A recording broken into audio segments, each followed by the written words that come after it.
¿Preparados?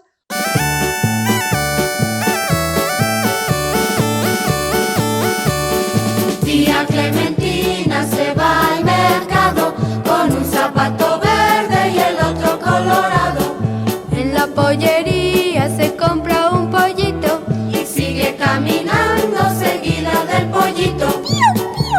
Mi tía Clementina se va al mercado con un zapato verde y el otro colorado.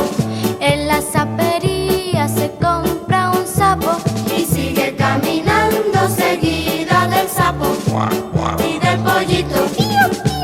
Mi tía Clementina se va al mercado con un zapato verde y el otro colorado.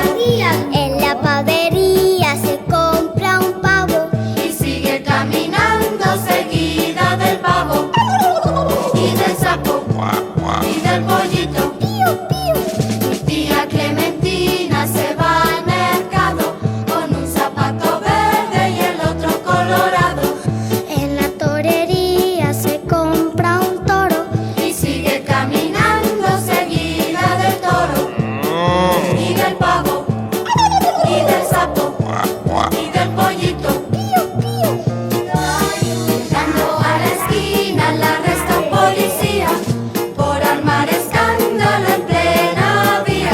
Con la cabeza en alto y mucha valentía, marchando a la cárcel se va mi tía.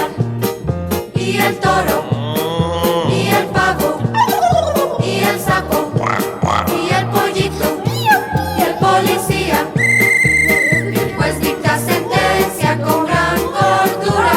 La dejo en libertad por razones de locura. Tía vuelve a casa de su viaje al mercado con su zapato verde y el otro colorado. Y el toro y el pavo y el sapo y el